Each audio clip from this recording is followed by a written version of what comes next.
আমাদের শিখাতে পারি। দেখো আমরা একটু মনোযোগ হও প্লিজ। ইসলামী সমাজে মসজিদের ভূমিকা, ইসলামী সমাজে মসজিদের ভূমিকা, এই বিষয় নিয়ে আমরা আলোচনা করব। একাদশ শ্রেণী অধ্যায় 4 পাঠ 4, ঠিক আছে? তো আমরা আগে বুঝি যে মসজিদটা কি। মসজিদ আরবি শব্দ, এটি একবচন, এর বহুবচন হলো মসজিদ। শাব্দিক বিবেচনায় মসজিদ হলো এমন স্থান যেখানে সিজদা করা হয় বা সিজদার স্থান। সালাতের সিজদা ছাড়া কিরাত, রুকু, তাশাহুদ প্রভৃতি গুরুত্বপূর্ণ বিষয় থাকা সত্ত্বেও সিজদা থেকে মসজিদের নামকরণের তাসবিহ হলো আল্লাহর প্রভুত্ব ও ক্ষমতার কাছে পরম বিনয় প্রকাশ। সার্বিক বিবেচনায় বলা যায় ইবাদত বা সিজদা দেওয়ার উদ্দেশ্যে বিশেষভাবে তৈরি ঘরকে মসজিদ বলা হয়। তার মানে এখানে ক আর খ যে প্রশ্নটা আসে, ক নম্বর যে মসজিদ কি, মসজিদের পরিচয় দাও, খ নম্বর আসে এরকম।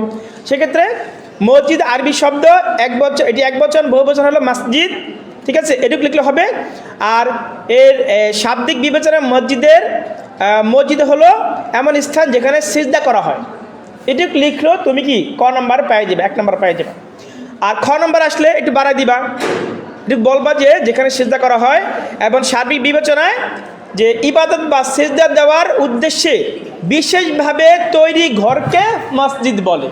একটু বাড়াতে হবে, খ নম্বরটা কয়ের চেয়ে 2 গুণ বা 3 গুণ হবে, অর্ধেক পৃষ্ঠার মতো হতে হবে, কেমন মনে থাকবে? তার মানে ক আর খ এটা আমাদের একটু মাথা রাখতে হবে।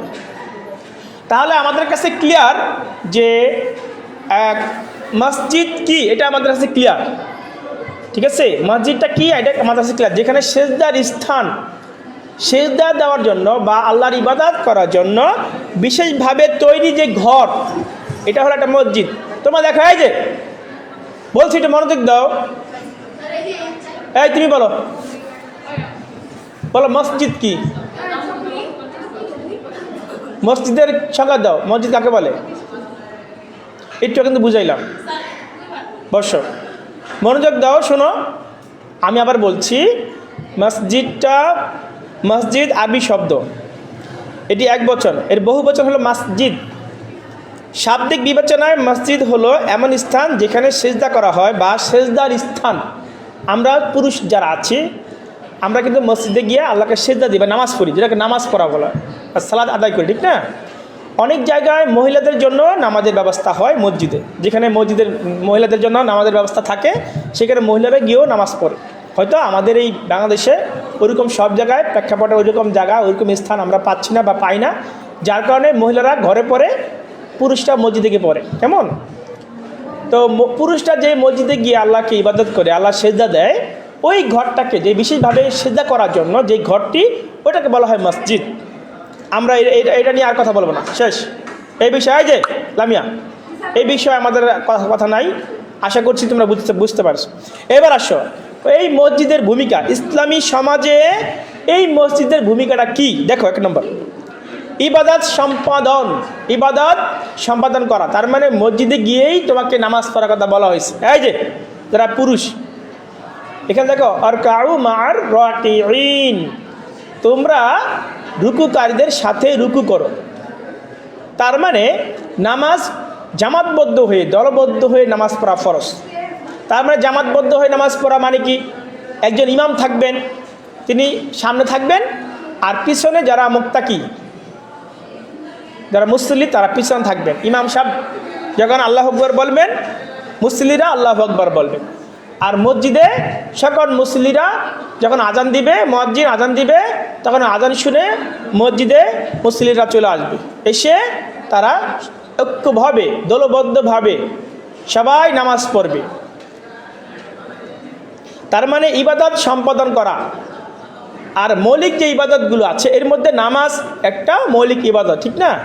নামাজ ইমানের পরেই তো নামাজ, সুতরাং নামাজ সম্পাদন করতে হবে এই মসজিদে গিয়ে। তো মসজিদ হলো সেই নামাজ বা ইবাদতের একটি স্থান। আসো, মুসলিম সমাজে কেন্দ্র ভিত্তি বলতে কি বুঝি?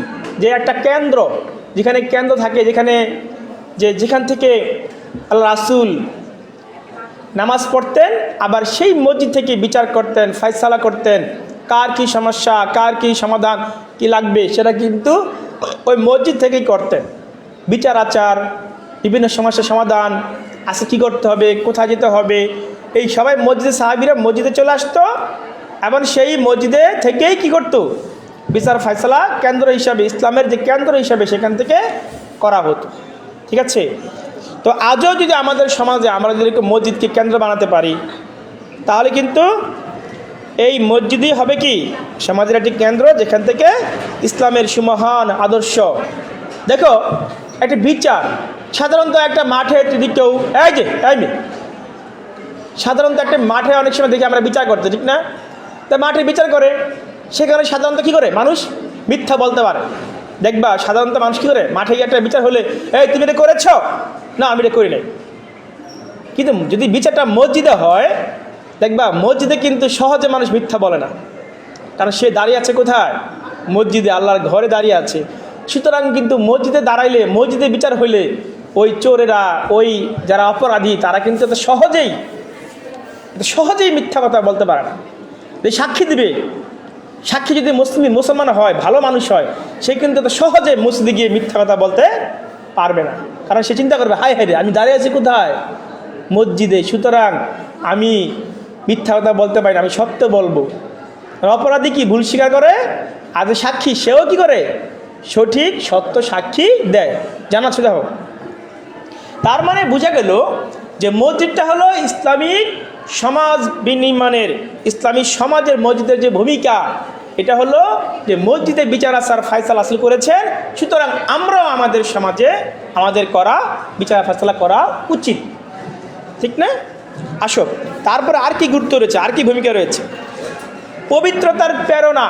এই মসজিদ হলো পবিত্র প্রেরণার জায়গা, ঠিক না? দেখা মসজিদে কিন্তু কেউ একটা সবাই চেষ্টা রাখে যে পবিত্র রাখার জন্য, ধুলাবালি না থাকে, ময়লা পরিষ্কার করে রাখে, মুয়াজ্জিন সবসময় এটা পরিষ্কার রাখে। হ্যাঁ, তারা সবাই কী করে, পরিষ্কার পরিচ্ছন্ন রাখে। এবং যারা শুধু মুয়াজ্জিন বা যারা কর্মচারী তারাই না, সাধারণ মুসলমানরা এটা কী করে, এটা পরিষ্কার রাখে। তা আমরা যারা ছেলেরা আছি, তো তোমরা হয়তো অনেক মেয়েরা হয়তো এখানে সেই ব্যবস্থা নাই, যাচ্ছ না, বাসায় পড়ো, কিন্তু ছেলেরা কী করি, আমরা প্রায় চেষ্টা করি যে একটা মসজিদটা ধুলাবালি থাকলে পরিষ্কার চেষ্টা করি, এটা ময়লা পরে আছে সরা দিবার চেষ্টা করে না, এটা করে। এটা মসজিদটা কি পবিত্র একটা জায়গা, যেখানে পবিত্র স্থান। তারপরে সুদৃঢ় ভ্রাতৃত্ববোধ সৃষ্টি। দেখো সুদৃঢ় ভ্রাতৃত্ববোধ সৃষ্টি। দেখো একটা মানুষের সঙ্গে সাধারণত সারাদিন দেখা হয় না, রাস্তাঘাটে, বাজারে, বা অনেক সময় তার সঙ্গে আমার মিলে না। এই যে তাকাও, একটা মানুষ সঙ্গে তার সঙ্গে আমার দেখা হয়, অনেক সময় হয় না। রাস্তাঘাটে দেখা হতে পারে, নাও হতে পারে। বাজারে সে বাজারে যাচ্ছে, আমি যাচ্ছি, দেখা হতে পারে, নাও হতে পারে। কিন্তু মসজিদ এমন একটা জায়গা যে নির্দিষ্ট সময় মসজিদে আসতে হয়। বাজারে তো কেউ নির্দিষ্ট সময় যায় না, কেউ এখন যায়, কেউ পরে যায়, ঠিক না? রাস্তাঘাটে কেউ এখন বের হয়, কেউ পরে বের হয়। তার সঙ্গে দেখাও না হতে পারে, হতে পারে অনেক সময়, বা নাও হতে পারে। কিন্তু যখন টাইম হয়ে যায়, ফজরের আজান হয়ে যায়, তখন কিন্তু এক টাইমে আজানটা হয়, আর ওই টাইমে কিন্তু মসজিদে মানুষ যায়, মুসল্লিরা যায়। জোহরের সময় 1টা বাজে আজান দেয়, কোনো জায়গায় দেড়টা জামাত বা একটা সোয়া একটা জামাত, তখন কিন্তু মানুষ 1টার দিকে বা সোয়া 1টার দিকে মসজিদে চলে যায়। তখন কিন্তু সবাই একসঙ্গে মসজিদে গেলে তার সঙ্গে দেখা হয়, এবং দেখা হলে খোঁজখবর নেওয়া যায়, ভাই কেমন আছেন, তার সঙ্গে হাত মিলানো যায়, বুক মিলানো যায়, ঠিক না? এবং তার খোঁজখবর নেওয়া যায়, ভাই আপনি কেমন আছেন। সে বলবে ভাই আজকে ভালো নেই, আমার বাসায় সমস্যা আছে, আজকে আমরা একটু অর্থনৈতিক সমস্যা আছি, ভাই একটা বিপদ হয়ে গেছে আমার, বা আমার একটা ছেলে আজকে ঝামেলা হয়েছে, অসুস্থ হয়ে গেছে, আমার স্ত্রী অসুস্থ হয়ে গেছে, বা আমার ছেলে অ্যাক্সিডেন্ট করছে। তখন কিন্তু এই তথ্যগুলো মসজিদে গেলে এক মুসলমান আরেক মুসলমান জানতে পেরে তার সে খোঁজখবর নেওয়ার জন্য বাসায় যায়, তার খোঁজখবর নেয়, টাকা লাগলে টাকা দেয়, চিকিৎসা লাগলে চিকিৎসা করায়, ঠিক না? কোনো সহযোগিতা লাগলে সহযোগিতা করে। এই যে একটা ভ্রাতৃত্ববোধ, এটা কিন্তু মসজিদে গেলে সেটা হয়ে ওঠে। এই জন্য একজন মুসলমান কিন্তু একজন মুসলমানের সাথে দেখা হয়, খোঁজখবর নিতে পারে মসজিদে গিয়ে, ঠিক না? এই জন্য এক মুসলমান আরেক মুসলমান কী করবে, মসজিদে গিয়ে ভ্রাতৃত্ব বন্ধনে জড়িয়ে যাবে, খোঁজখবর নেবে। তার মানে এই যে মসজিদের ভূমিকাটা ইসলামী সমাজে, মসজিদের এই জন্য ভূমিকা। আসো, সময়ানুবর্তিতার প্রশিক্ষণ। সময়ানুবর্তিতার প্রশিক্ষণ মানে কি? তুমি যদি একটা জামাত, তার মানে কেউ যদি একটা 25-এ যায় বা 20-22-এ যায়, সে কিন্তু তারপরে জামাতটা হারিয়ে ফেলে, জামাতটা পায় না। আর জামাতে নামাজ পড়লে 27 গুণ সওয়াব বেশি, আর একা পড়লে 1 গুণ সওয়াব। একা পড়লে 1 গুণ সওয়াব, আর জামাতবদ্ধ হয়ে, মসজিদে জামাতবদ্ধ হয়ে তখন তার 27 গুণ সওয়াব হয়। এই তুমি সামনে আসো, এখানে আসো। তার মানে একা পড়লে সওয়াব পায় 1 গুণ, আর জামাতবদ্ধ হয়ে নামাজ পড়লে 27 গুণ সওয়াব পায়। তার মানে কি বোঝা গেল?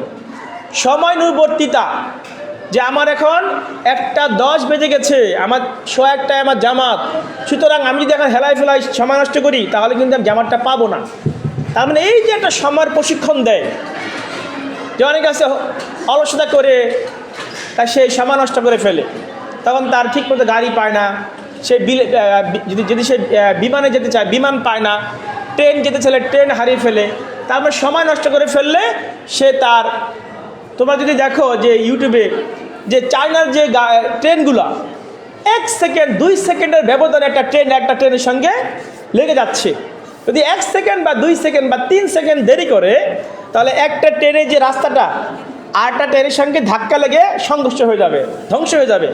কিন্তু জাস্ট টাইমে ছাড়ে সমস্ত ট্রেনগুলো জাস্ট টাইমে ছাড়ার কারণে ওই ট্রেনগুলো একটা ট্রেন লাগে না, এবার লেগে যাচ্ছে কিন্তু লাগছে না।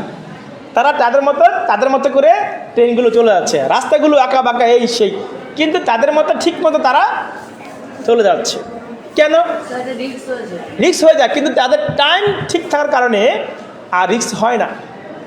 যদি সে কেউ রিস্ক হবে তখন যখন সে টাইম মেনটেন না করবে। যদি সে 1 সেকেন্ড 5 সেকেন্ড 10 সেকেন্ড আধা ঘন্টা 20 মিনিট দেরি করে, তখন লেগে যায় সংঘর্ষ, কারণ ওই ট্রেনটা ছেড়েছে আগে, আর এই ট্রেনটা ছেড়েছে দেরিতে, তখনই ওই ট্রেনের সঙ্গে লেগে যাবে। কিন্তু জাস্ট টাইমে ঠিক মতো ছাড়লে কিন্তু আর সংঘর্ষ থাকবে। এটা কিন্তু অন্যান্য দেশে ভালো মতো তারা প্রশিক্ষণ, সময়ের প্রতি গুরুত্ব তারা মেনটেন করে। আর আমরা সময়ের প্রতি গুরুত্ব নাই, টাইম 10টায় আসছি 10:30টায়, ঠিক না? নামাজ অনেকে পরে গিয়া আর জামাত পায় না, পরে একলা পড়তে হয়। এই জন্য নামাজ কিন্তু আমাদের মসজিদে নামাজ আমাদেরকে একটা প্রশিক্ষণ শেখায়, যে বাবা তুমি তোমার টাইম চলে যাচ্ছে, সূর্য ডুবে যাচ্ছে, ঘন্টা পড়ে যাচ্ছে, বরফ গলে যাচ্ছে, সুতরাং তোমার এই সময়টা কাজে লাগাও। আচ্ছা, মসজিদ হলো নিরাপত্তার ব্যবস্থা, নিরাপত্তা দিয়ে থাকে, ঠিক না? তারপরে এখানে মক্তব প্রতিষ্ঠা করা হয়, বয়স্ক শিক্ষা কেন্দ্র করা হয়, গণবিদ্যালয় করা হয়, রাসূল ইসলামের দৃষ্টান্ত দেখানো হয়। আচ্ছা, সমস্যার সমাধানে মসজিদের ভূমিকা আছে, এটা আগে আলোচনা করেছি। সমাজ থেকে চুরি ডাকাতি, ছিনতাই, মদ পান, ধূমপান, সুদ, ঘুষ, এগুলো আস্তে আস্তে কি হয়, এই সমাজ থেকে দূর হয়ে যায়। এবার আসো ইমামের দায়িত্ব কর্তব্য। ইমাম মানে কি? ইমাম আরবি শব্দ, বাংলা অর্থ নেতা বা অগ্রণী বা পরিচালক, যিনি পরিচালনা করেন। একটা মসজিদে যিনি ইমামতি করেন, নেতা, তাকে বলা হয় নেতা বা পরিচালক। তিনি মূলত নামাজ পড়াবেন, তিনি মূলত বিচার করবেন, তিনি মূলত সমাধান দিবেন। কিন্তু দেখা যাচ্ছে ইমাম সাহেব কিন্তু নামাজই পড়ায়, কিন্তু বিচার ফাসলা করে কোথায়? ওই মাঠে গিয়া। এটা ঠিক না। কারণ ইমাম সাহেব জানেন যে কোন অপরাধে কি শাস্তি, কোরআনে কি আছে, ঠিক না? কোরআনে আছে যদি চুরি করে তার হাত কেটে দেওয়ার ব্যবস্থা। কিন্তু ইমাম সাহেবের কথা কে শুনে? কারণ আমাদের সমাজ ব্যবস্থা সেরকম হচ্ছে না। ইনশাল্লাহ হয়ে যাবে। যদি হয়ে যায় তাহলে কিন্তু বিচারগুলো এই মসজিদে হবে। আসরের সময় বলা হবে আসরের সময় নামাজ পড়বেন, আজকে বিচার হবে। অথবা মাগরিবের পরে আসবেন, বিচার হবে। অথবা ফজরের পরে আসবেন, আজকে বিচার হবে। অমুক মেয়েটায় কী করছে, অমুক কী অপরাধ করছে, তার কি শাস্তি হবে, এটা মসজিদে গিয়ে সমাধান হবে। কিন্তু আমাদের দেশে সেটা হচ্ছে না। তবে ইসলামী সমাজ হলে এটা হবে ইনশাআল্লাহ। যাই হোক, এখন ইমামের দায়িত্ব কি দেখো। ইমাম তো বিচার ফাসলা করবেন, নামাজ পড়াবেন, 5 ওয়াক্ত নামাজ পড়াবেন, ইমামতি করবেন, হ্যাঁ, আবার খুতবা দিবেন, খুতবায় আলোচনা করবেন যে এই সপ্তাহে কী কী বিষয় আলোচনা করা হয়েছে। যা সুদ নিয়ে সে আজকে আলোচনা করবেন, ঘুষ নিয়ে পরের সপ্তাহে আলোচনা করবেন, নামাজ নিয়ে এইভাবে আলোচনা করবেন, রোজা নিয়ে আলোচনা করবেন, পর্দা নিয়ে আলোচনা করবেন, জাকাত নিয়ে আলোচনা করবেন। এইভাবে সেই ইমাম সাহেব জুমার নামাজের আগে খুতবা দেন। এছাড়াও তিনি বিভিন্ন সমস্যা হলে তিনি মাগরিবের সময় হতে পারে, ফজরের সময় হতে পারে, তিনি দাঁড়িয়ে 2-3 মিনিট 5 মিনিট আলোচনা রাখতেও পারেন। এগুলো সমাধান সে করে দেবেন, বুঝাই দিবেন, মাসলা বলে দিবেন, মাসলা বুঝাই দিবেন, ইমাম সাহেবের দায়িত্ব। এছাড়া গণশিক্ষা নৈশবিদ্যালয় পরিচালনা নেতৃত্ব, গণশিক্ষা বর্তমানে অনেক মসজিদে কি এটা চালু আছে, বাচ্চাদেরকে শেখানো, বয়স্কদের শেখানো, হ্যাঁ, তারপরে কোরআন শেখানো, হাদিস মাসলা মাসাল শেখানো, কোরআনের তাফসির করা, এগুলো অনেক অনেক জায়গায় শুরু হয়েছে আলহামদুলিল্লাহ। এটা করবেন। সামাজিক সমস্যার সমাধানে ভূমিকা রাখবেন। ওইটাকে বললাম, জুয়া, সুদ, ঘুষ, অন্যায়, রাহাজানি, অনেকে আব্বুরে মানে না, আম্মুরে মানে না, এগুলো ইমাম সাহেব দায়িত্ব নেবেন। ইমাম সাহেব শুধু মসজিদে নামাজ পড়াবেন এটাই তো দায়িত্ব শেষ না। ইমাম সাহেব ওই মসজিদের পাশাপাশি ওই মুসল্লি যারা ওই মসজিদে যারা নামাজ পড়ে এদের বাসার খোঁজখবর রাখা, এরা নামাজ পড়ে কিনা, নামাজ আসলো কিনা, তারপরে এরা বাবা মাকে মানে কিনা, এদের বাবাকে ঘরে রাখছে কিনা, অনেকে আছে বাবাকে সে দিয়ে দিচ্ছে কোথায়, বৃদ্ধাশ্রমে দিয়ে দিচ্ছে, সন্তান মানুষ হচ্ছে না, সন্তান আশা করছে, এর সমাধান কি বুঝাবেন, জ্ঞান দিবেন, এই কাজগুলি ইমাম সাহেব করবেন। ঠিক আছে, এই কাজগুলি ইমাম সাহেব করবেন। পরিচ্ছন্নতা অভিযানে পরিচালনা করা, ইনি পরিচালনা অভিযান করবেন। শুধু মসজিদ না, মসজিদের আশেপাশে বাড়িঘর সব জায়গায় কী করবেন, মশা মাছি উৎপাদন না হয়, ময়লা আবর্জনা যেন না থাকে, পরিষ্কার পরিচ্ছন্নতা তিনি এই অভিযানগুলো তিনি পরিচালনা করবেন। তারপর আত্মসামাজিক কর্মকাণ্ডের দিক নির্দেশনা দেওয়া, বাস্তব পদক্ষেপ নেওয়া, সমসাময়িক প্রয়োজনীয় বিষয়াদি সম্পর্কে মুসল্লিদের অবহিত করা, প্রয়োজনে বাস্তব পদক্ষেপ নেবেন, সৎ নেতৃত্ব প্রতিষ্ঠার ক্ষেত্রে অবদান রাখবেন, উত্তম চরিত্রের দৃষ্টান্ত স্থাপন করবেন।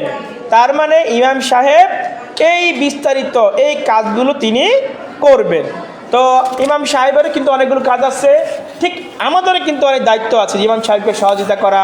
ইমাম সাহেবকে আজকে অনেকে জায়গায় ইমাম সাহেবের জন্য বাসায় রান্নাবান্না করা হয়। ইমাম সাহেব বিভিন্ন বাসা থেকে খাবার নিয়ে তিনি মসজিদে নিয়ে খান। এই জন্য বাসায় ভালো একটু রান্না করা বা চেষ্টা সম্ভব হলে তাকে ভালো খাবারটা দেওয়া, ঠিক না, তার খোঁজখবর রাখা, তার কোনো সমস্যা আছে কি না, তার কোনো টাকা পয়সা লাগে কি না, তার যেখানে ঘুমায় সেখানে ঘুমানোর জায়গাটা ঠিক আছে কি না, তার কোনো মানে কোনো সমস্যা আছে কি না, এগুলো দেখাও দায়িত্ব মুসল্লিদের আছে। তো সব মিলে ইনশাল্লাহ আমরা যদি একে অপরকে সহযোগিতা করতে পারি তাহলে কিন্তু আগামীতে কী হবে, একটা সুন্দর সমাজ হবে। এবং এই মসজিদ থেকে, মসজিদের নেতৃত্বে, মসজিদের ইমাম সাহেবের নেতৃত্বে কিন্তু এই সুন্দর সমাজটা হবে ইনশাআল্লাহ। এই জন্য আমরা সেই কাজটা ইনশাল্লাহ সবাই মিলে করবো ইনশাআল্লাহ।